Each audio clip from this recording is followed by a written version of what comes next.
the pandemic hit a world economy that was already quite fragile and with a tendency towards slow growth and rising unemployment. With the impact of the pandemic, governments and central banks in particular piled up enormous amounts of fiscal expenditure, and in particular, huge, absolutely unprecedented amounts of domestic debt, trying to keep some of the largest economies in the world afloat. They have barely managed to do that. In the United States, the initial impact of the pandemic brought about 50 million job losses. Around other parts of the advanced world, huge numbers of workers either have lost their jobs or they are being paid by the state to stay at home and do nothing. And the first signs that we have is that economies are returning to growth, but much more slowly than had been expected.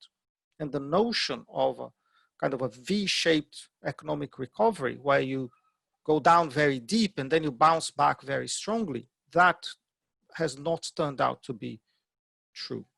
We need to be able to think of ways in which the economic recovery from the economic crisis following from the pandemic brings social integration after 4 decades of disintegration under neoliberalism.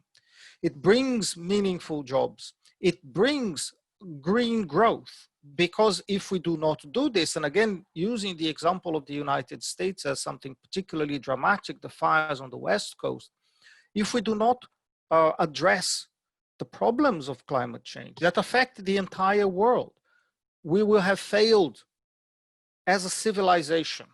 Simply to cut fiscal spending and hope that the market economy will bounce back and recover, this is a false hope. We have thought about this before. And in each crisis in the past half century, as I mentioned when we started, the global economy has recovered with less and less energy, vibrancy, and bounce. We cannot allow this to happen again, or we may well enter into a period of prolonged global stagnation with a climate crisis at the back of this. This is not acceptable, and we do need to think about policy alternatives that are bold, that will cost money, but that will generate a lot of returns in terms of jobs, in terms of hopes, in terms of social integration, and extend the possibility of human survival on this planet.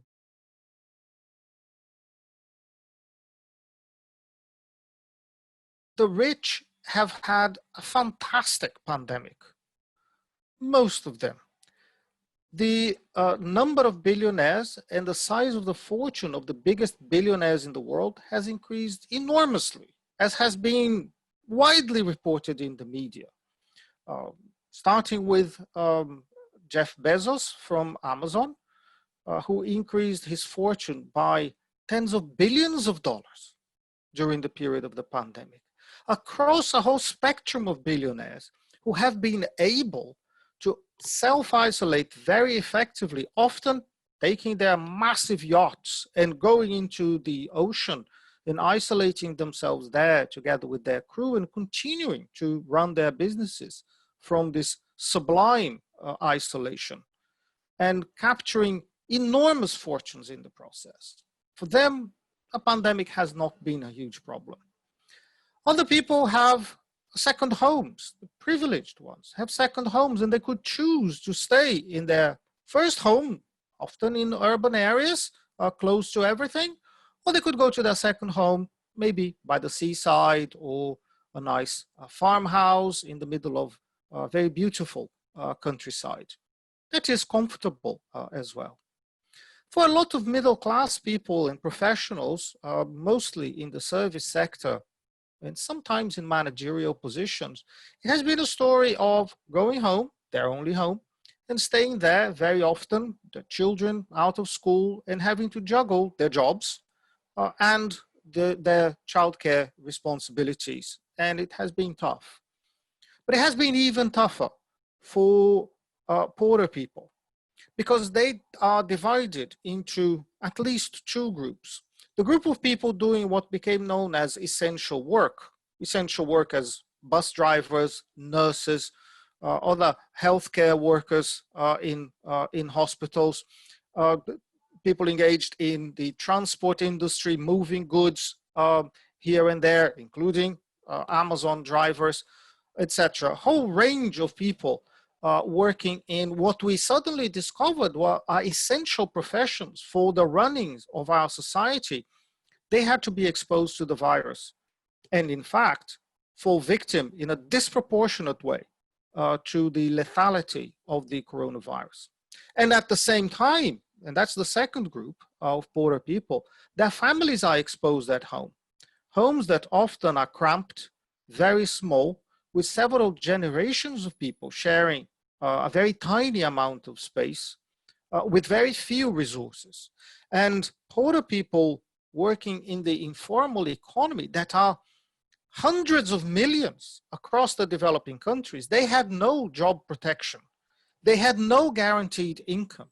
And if they were forced to isolate and quarantine at home, sometimes by threat or force, and the case of India is particularly dramatic in this respect, but sometimes by threat of force, then they would starve. Ultimately, they would starve at home.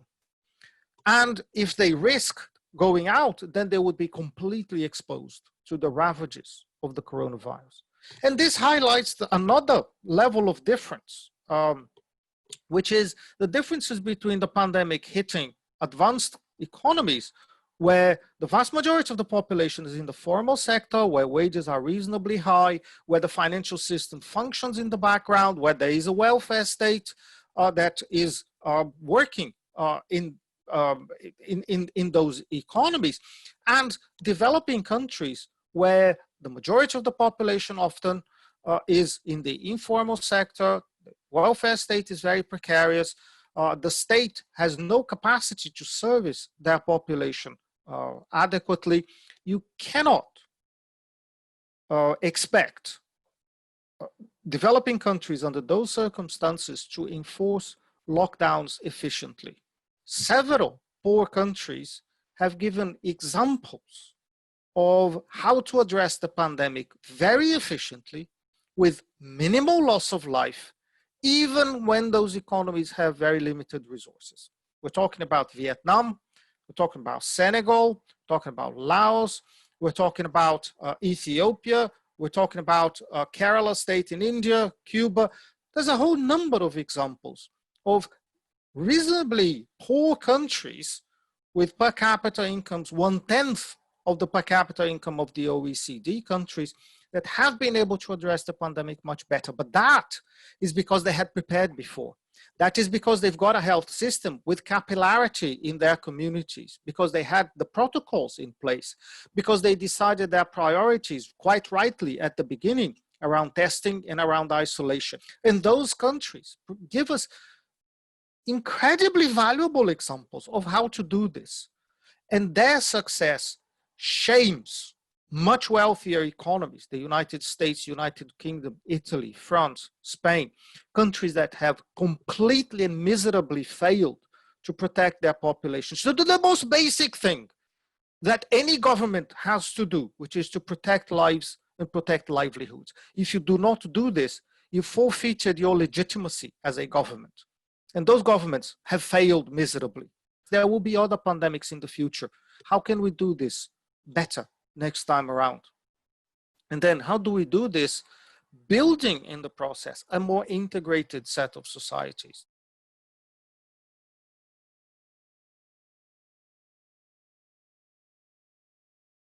Cash transfer programs have proven to be potentially incredibly useful to address extreme poverty.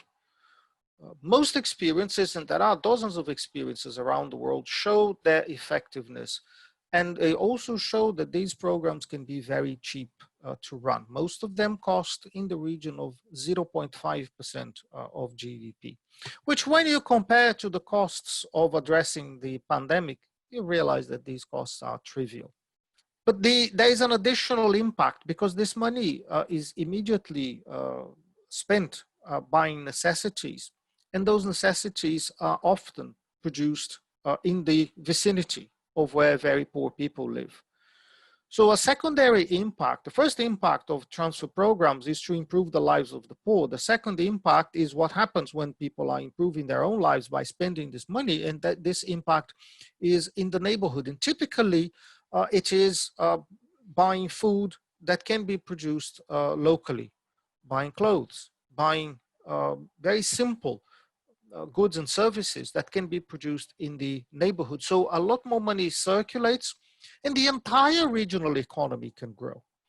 So there is a disproportionate impact on the lives of the poor in several rounds. As people receive funding, they spend it, and then those people selling goods and services to the poor also benefit, and they can increase capacity, create employment, etc. These programs have been implemented in different ways around the world. There's a large number of experiences we can draw on. The most significant problem that they have confronted is their own smallness, their own limitations in terms of budgets and reach. More ambitious programs have tended to be more successful. So when you're thinking about cash transfer, think big.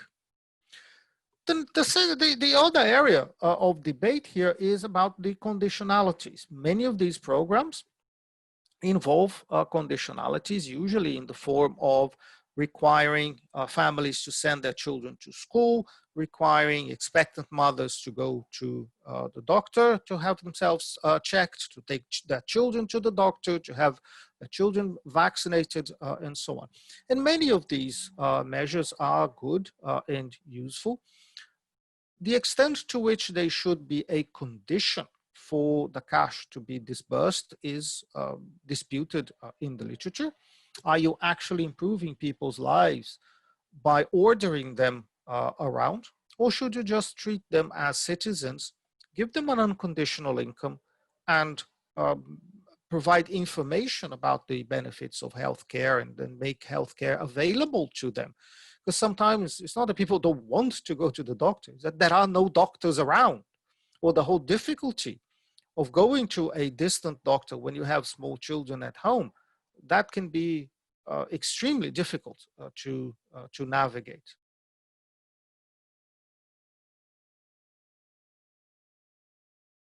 These proposals can be divided into different branches. The more extreme one is to say, give everybody a universal basic income, unconditional, just because you are a person, a human being, you receive X amount of money every month. And this is our shared dividend from being a member of society, a member of humanity.